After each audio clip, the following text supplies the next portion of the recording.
બનાસકાંઠા જિલ્લાના થરાદ તાલુકાના મોરથલ ગામના ઇતિહાસમાં પ્રથમ વખત વહીવટી તંત્ર અને પોલીસ પ્રશાસનની ઉપસ્થિતિમાં ગામ તળનું દબાણ દૂર કરાયું છે. મોરથલ ગામના બે જાગૃત નાગરિકો વિષ્ણુકુમાર માળી અને શૈલેષભાઈ માળી દ્વારા દબાણ બાબતે મોરથલ ગ્રામ પંચાયતથી લઈને રાજ્ય સુધીની લડત લડીને 3 મહિનામાં ગામ તળને દબાણ મુક્ત કરાવ્યું છે. જેમાં જાહેર આરોગ્ય કેન્દ્રના કમ્પાઉન્ડ આગળ પાછળ અને આજુબાજુમાં આવેલા તમામ બિનઅધિકૃત દબાણો અને બાંધકામ જાહેર પાણીની પરબને ચારે બાજુથી ખુલ્લી કરવામાં આવી છે. સરકારી બસ સ્ટેશનથી આગળ અને આજુબાજુની તમામ દુકાનો હટાવીને બસ સ્ટેશન જાહેર જનતા માટે ખુલ્લું કરાવવામાં આવ્યું છે.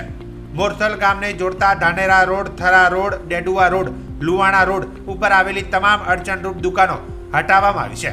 આમ જાહેર જગ્યા ઉપરથી કાચા અને પાકા અડચણરૂપ રીતે ગેરરીતિવાળા તમામ કોમર્શિયલ અને નોન કોમર્શિયલ કરેલા બિનઅધિકૃત દબાણ વાળા બાંધકામ વહીવટી તંત્ર અને પોલીસ તંત્રની દેખરેખ હેઠળ હટાવવામાં આવ્યા છે.